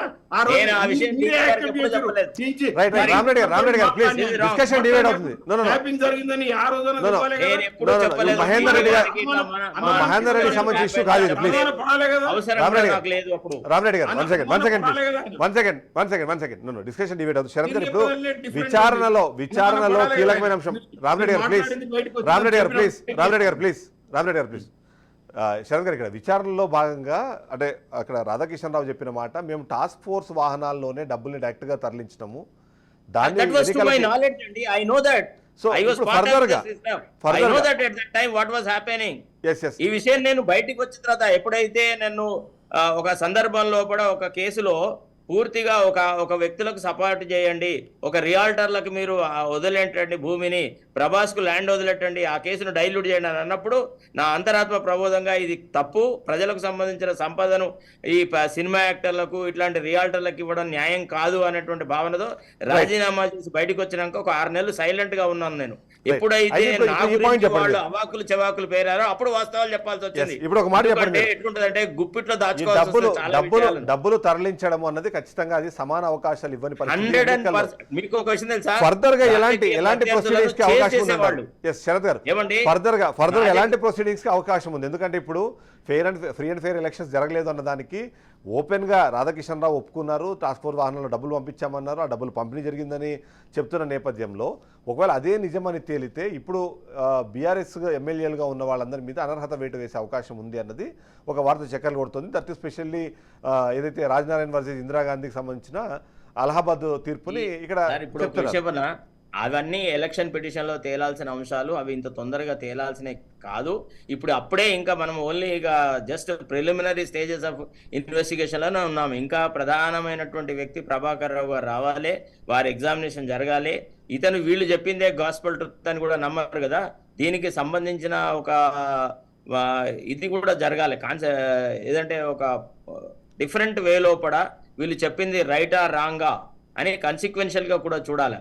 చూసేసి ఆ తర్వాత వీళ్ళు చెప్పింది కరెక్ట్ అవునని అంటే అప్పుడు నమ్ముతారు. జస్ట్ బికాజ్ ప్రభాకర్ రావు వచ్చేసి రేపు రేవంత్ రెడ్డి గారికి తెలిసే జరిగింది అని కూడా చెప్పొచ్చు. అయినంత మాత్రంలో అది నమ్ముతారా? అట్లా కాదు. నిజంగా అసలు ఆ మీటింగ్ ఆఫ్ మైండ్ జరిగిందా లేదా అనే విషయాలు పరిశీలించాల్సి వస్తుంది కదా.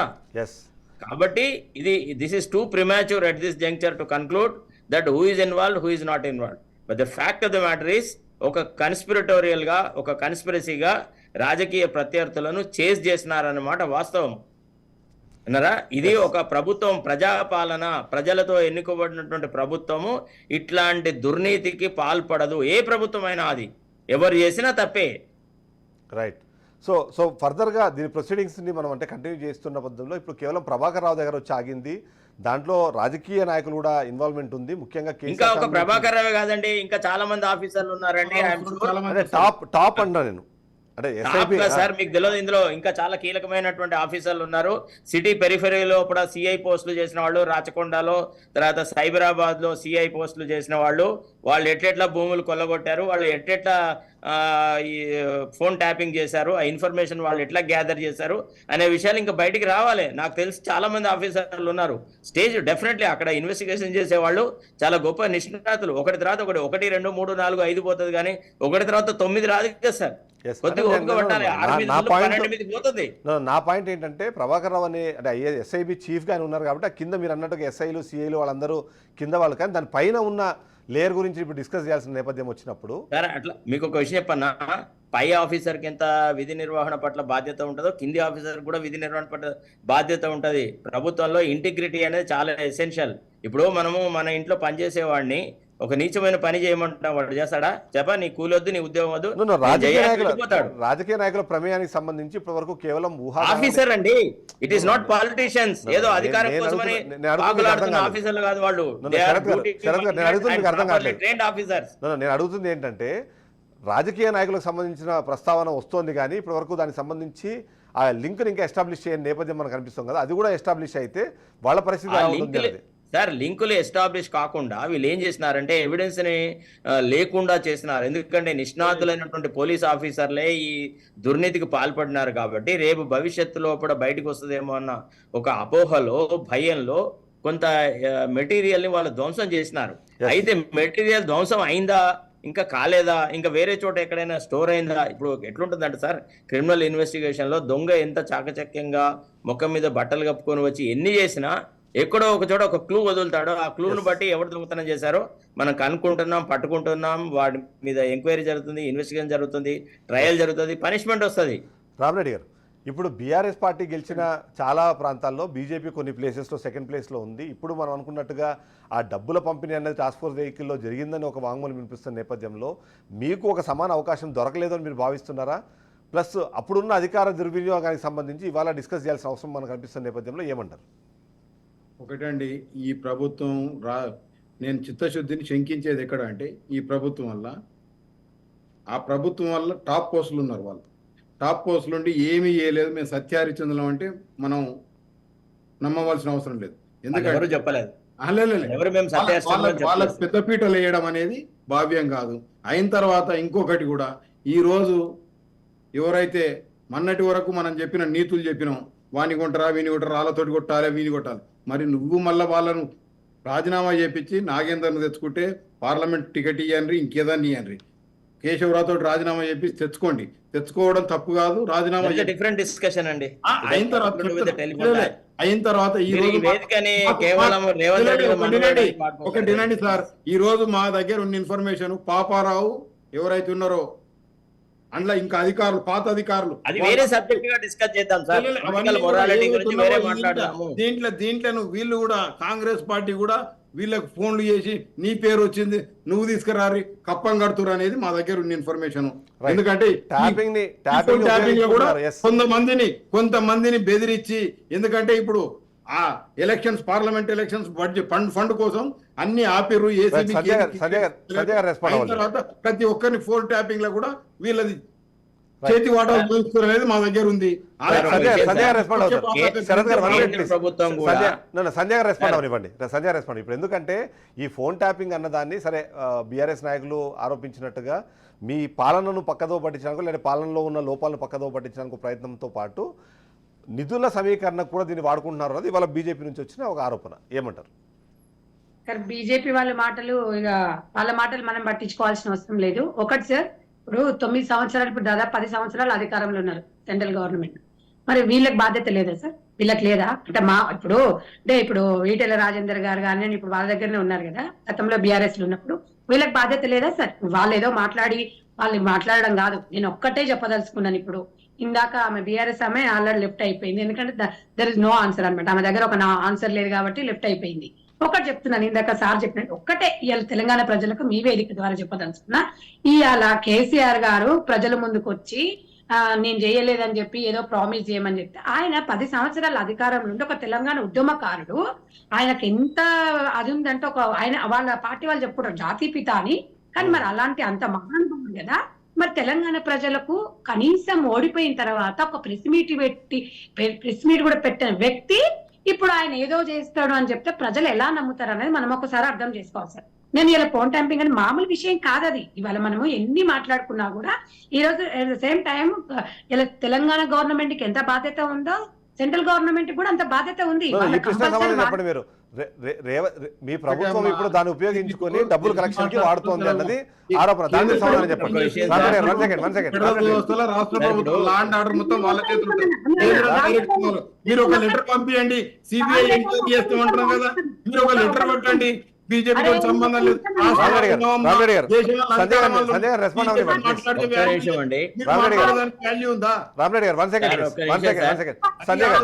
అది కాదు, డైరెక్ట్ ఇన్వాల్వ్ ఎంక్వైరీ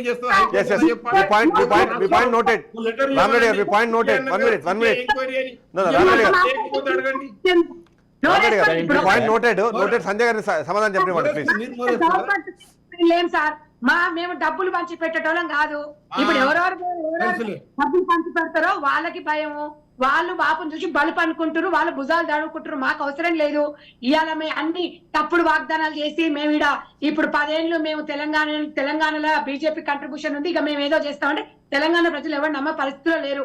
ఈ వేదికలలో మాట్లాడడం తప్ప.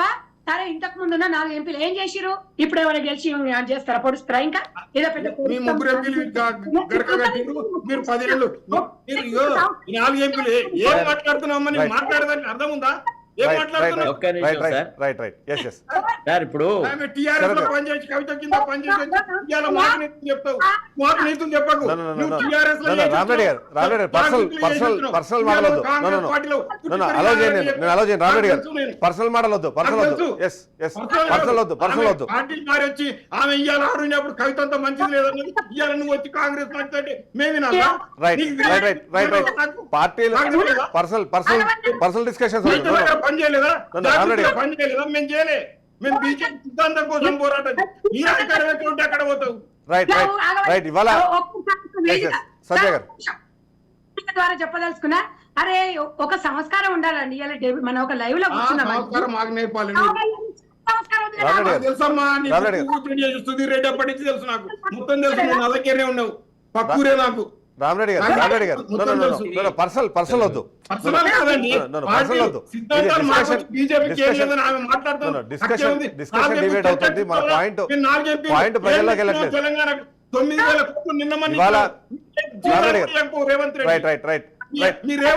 సమాధానం చెప్పనివ్వండి. రామరెడ్డి గారు సమాధానం చెప్పనివ్వండి.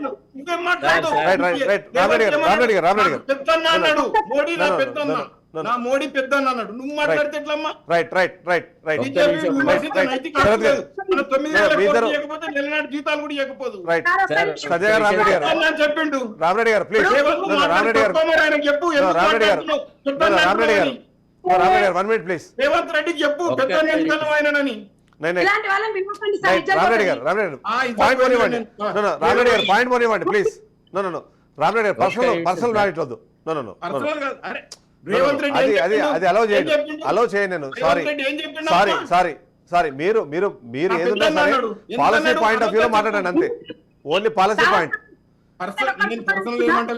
పెద్దలాగా ఈ వేదిక ద్వారా ఒకటే చెప్పదలుచుకున్నా, రేవంత్ రెడ్డి గారు మోడీ పెద్దన్న అంటే మన తెలంగాణ సంస్కారం కాబట్టి పెద్దన్న మేము కాదనట్లేదు. మేము ఒక్కటే చెప్తున్నాం, పాలన పరంగా ఇష్యూ అది కాదు కదా. అంటే అనేది ఒక మాట వచ్చింది కాబట్టి తనకి క్లారిటీ ఇచ్చిన తర్వాత కార్డు ఇచ్చిన కంక్లూషన్ ఒక టెలిఫోన్ ట్యాపింగ్ గురించి మాట్లాడండి అంటే అడ్వకేట్ గా వచ్చినాను సార్. ఇట్ ఈస్ ఓన్లీ ఒకళ్ళ మీద ఒకళ్ళు బురద చల్లుకోవడం అంటే సార్ ఇట్లాంటి వేదికలు కష్టం సార్. మీ ముగ్గురు నలుగురికి గెలిచినాడు, ఏం చేసేది లేదు. సంజయ్ గారు మీ పాయింట్ చెప్పండి, మీరు కంక్లూజన్కి వెళ్దాం మనం. ఎస్, మీ పాయింట్ చెప్పండి, కంక్లూజన్కి వెళ్దాం. నేను ఒకటి చెప్తున్నాను సార్, ఏమున్నా ఏ ప్రభుత్వం అని ఉండనియండి, అక్కడ బీజేపీ ఉండని, కాంగ్రెస్ అని ఉండని, బీఆర్ఎస్ అని ఉండనియండి, ఎలక్షన్స్ అప్పుడు కొట్లాడిన తర్వాత ఇవాళ మా రేవంత్ రెడ్డి గారు కూడా బీజేపీ గవర్నమెంట్ ఉన్నా కూడా మేము వెళ్ళి కేసీఆర్ లకు గిల్లి కజ్జాలు పెట్టుకోలే, వెళ్ళి మేము ఢిల్లీకి వెళ్ళేసి మనకు రావాల్సిన నిధుల గురించి కూడా మాట్లాడుకున్నాం.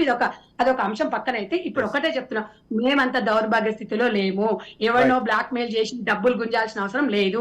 తెలంగాణ ప్రజలకు కాంగ్రెస్ పార్టీ మీద పూర్తి చిత్తశుద్ధి ఉంది. 100% 64 సీట్లు ఎట్లా గెలిపించిందో డెఫినెట్ గా ఇప్పుడు కూడా మమ్మల్ని గెలిపించబోతున్నారు. కాబట్టి మేము ఎవరిని అనుకునే స్థితిలో లాస్ట్ పాయింట్ కంక్లూజన్. శరత్ గారు మీద లాస్ట్ వస్తాను మీ దగ్గరికి. కంక్లూజన్ మీరే ఇద్దరు ప్లీజ్. సంజయ్ గారు last conclusion point. Sir personal attacks వద్దు sir. 100% will not allow. Sanjay గారు లాస్ట్ పాయింట్. ఇప్పుడు దీన్ని అంటే ఒక స్థాయి వరకు తీసుకొచ్చారు, కానీ కీలకమైన నేతలు వచ్చేటప్పటికి ఏమైనా మళ్ళీ మీరు కూడా మెత్తపడతారన్న అనుమానం కూడా కొంతమంది వ్యక్తం చేస్తున్నారు. ఎందుకంటే అందులో మీకు అనుకూలమైన వాళ్ళు ఇప్పుడు రామరెడ్డి గారు అనుమానం వ్యక్తం చేసినా సరే దాన్ని కూడా కొద్దిసేపు దాన్ని కన్సిడర్ చేస్తూ అట్లాంటిది ఏదైనా వచ్చినా మీరు మెత్తపడతారన్న అనుమానం ఉంది. దాన్ని మీరు కంక్లూజన్ ఇవ్వండి సార్. సార్, చట్టానికి ఎవ్వరు చుట్టం కాదు. మీకు మళ్ళీ ఇదే లైవ్ లో కూర్చున్నా మాట్లాడుకుందాము.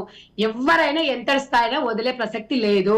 అది ఒకటి, అది 100% మేము చెప్తున్నాము. డెఫినెట్ గా రేవంత్ రెడ్డి గారు కానివ్వండి, ఇంకెవరు కానీ అలాంటి దాంట్లోకి వ్యక్తులు ఎప్పుడు కూడా దానికి ఎప్పుడు అలాంటి ప్రోత్సహించారు అనేది జరగదు. మేము ఒక్కటే చెప్తున్నాము, ఇవాళ ప్రభాకర్ రావు టోటల్ డొంక మొత్తం బయటకు గదులుతుంది. కాబట్టి రామరెడ్డి గారు final point, conclusion please. Congress party ద్వంద్వ నీతి అవలంబిస్తుంది.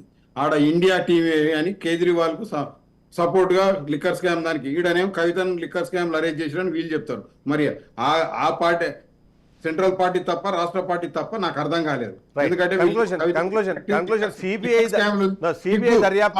సిగ్గు అనిపిస్తుంది మహిళలకు అని చెప్పారు. మరి ఆడ ఆయనకు సిగ్గు అనిపిస్తలేదా? సోనియా గాంధీ స్కామ్ లో ఎవరు లేరని చెప్తాందుకు అయిన తర్వాత ఈ డబుల్ స్టాండర్డ్స్ సిపిఐ తోటి ఈడ కొట్లాడతాం, ఆడ పొత్తు పెట్టుకుంటాం, కేరళలో కొట్లాడుతున్నాం, ఇవి వద్దు. ఒకటి మేము నిన్న చెప్తున్నాం, ఇవాళ క్లియర్ గా ఏదైతుందో ఇవాళ కాంట్రాక్టర్ల దగ్గర టీఆర్ఎస్ ఉండగా 5% ఉంటే ఇవాళ 9% కమిషన్ ఇవ్వండి, బిల్లు పాస్ అయితే లేదు. దాని మీద ఎంక్వైరీ చేయమనండి.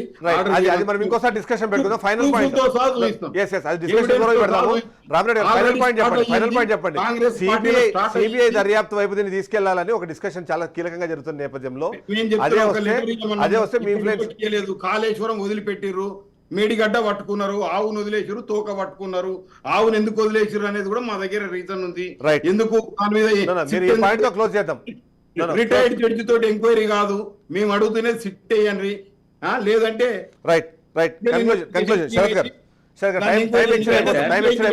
అంతకుముందు అడిగారు కదా లెటర్ ఇవ్వండి. కిషన్ రెడ్డి గారు కూడా అడిగారు లెటర్ ఇవ్వండి రాష్ట్ర ప్రభుత్వం డైరెక్ట్ ఇన్వాల్వ్ కాలేదు కేంద్ర ప్రభుత్వం.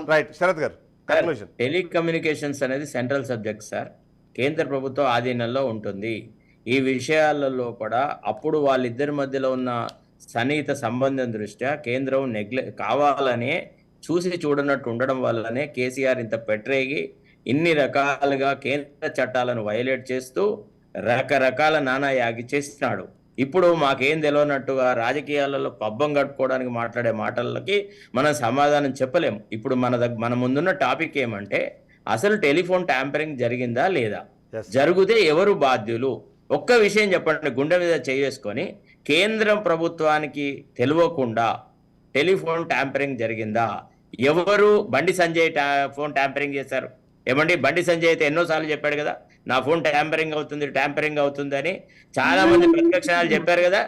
అప్పుడు ఎందుకు కేంద్రం అప్పుడు ఆనాడే ఎందుకు దీని మీద అంకుశం పెట్టలేదు? ఏమయ్యా నీకు ఇచ్చినటువంటి వసతులని ఎందుకు దుర్వినియోగం చేస్తున్నారు? సెంట్రల్ గవర్నమెంట్ కి ఒక ఇంటెలిజెన్స్ ఉంటుందనే సంగతి తెలుసా తెలియదా? Please Right. ఇప్పుడు Last you point. take a responsibility. Yes, yes. మీరు చెప్పేది ఇప్పుడు DGP రాజకీయ ప్రయోజనాల కోసం మాట్లాడుతున్నారు తప్ప మీరు సర్టిఫికేట్ ఇచ్చి ఇప్పుడు కేంద్రానికి తెలియదా? కేంద్రం డైరెక్ట్ ఇన్వాల్వ్ అవుతా No, ఎక్కడన్నా? no, అంటే ఎందుకు? మీ గవర్నర్ ఎక్కడ అయింది చెప్పండి, ఏ రాష్ట్రం వల్ల అయింది? అసలు మీకు గుర్తుందా? టెలికాంది యాక్ట్ సార్, మీరు 1988 రాష్ట్ర ప్రభుత్వం ఇప్పుడు ఇవ్వమనండి. రామకృష్ణ హెగ్డే గారు రిజైన్ డైరెక్ట్ చేసిన ఏడైందో చెప్పండి. పొలిటికల్ మొరాలిటీ ఉండాలా? పార్టీ వాళ్ళ ట్యాపింగ్ చేసిరని మేము చెప్తున్నాం. మేము అప్పుడు కూడా లెటర్ వేసాం. రఘు ఏదైతే రాజగోపాల్ రెడ్డి ఎలక్షన్ లో మీరు కాంగ్రెస్ కేంద్ర ప్రభుత్వం మాకేం అవసరం సార్? ఎవరిని వెనకేసుకురా? మీకు తెలుసా? మీకంటే ఎక్కువగా నేను criticize చేసిన గవర్నమెంట్ ని. Yes, yes. కేంద్ర ఇంటెలిజెన్స్ కి తెలుస్తుంది. నిన్న కాక మొన్న నేను మాట్లాడినాను. మనం ఇచ్చిన ప్రామిసెస్ ఫుల్ఫిల్ చేయాలని మాట్లాడుతున్న వ్యక్తి నేను ఎప్పుడు ఎవరిని సమర్థించలేదు, సపోర్ట్ చేయలేదు. మీరు సారీ, సబ్జెక్ట్ కరెక్షన్ శరత్ గారు కేంద్ర ప్రభుత్వం డైరెక్ట్ ఇన్వాల్వ్ అవుతుంది, కూని చేస్తున్నారు. రైట్ రైట్ అసలు రైట్ రైట్ అది పద్ధతి కాదు. రైట్ రైట్ లాస్ట్ పాయింట్ మీకు సార్, Yes. కేంద్ర ప్రభుత్వం తలుచుకుంటే ఆ రోజులలో చేయగలుగుతుండే. ఇప్పుడు కూడా ఈ ఇన్వెస్టిగేషన్ లో ఇంకా కొంత ముందుకు పోయిన తర్వాత రామరెడ్డి గారిని ఒక పిటిషనర్ గా ఉండమనండి. నేనే రెడ్ పిటిషన్ వేస్తాను, నయా పైసా తీసుకోకుండా, సిబిఐకి చేయమని చెప్పి. ఆయన తమ్ముందా? ఆ మాట మాట్లాడమనండి. నేను వేస్తాను కేసు. రండి మీరు నా దగ్గరికి. నేను ఇస్తాను సార్. ఇవాళ మీకు విషయం తెలుసా? కాళేశ్వరం ప్రాజెక్ట్ కూడా సిబిఐకి ఎంటర్ చేయమని వేసింది నేను. జడ్సన్ అనే ఒక రెడ్ పిటిషనర్ ని పెట్టుకొని కాళేశ్వరం ప్రాజెక్ట్ మీద సస్పెండ్ చేసి నిన్న, ఎందుకంటే కరెక్ట్. బట్ మేము వేసినాం రెడ్ పిటిషన్. నిన్ననే ఆర్గ్యుమెంట్ జరిగింది. ఈ రోజు ఈనాడు పేపర్ లో ఉంది, చూడండి. దయచేసి మీరు అందరినీ ఒకే రకంగా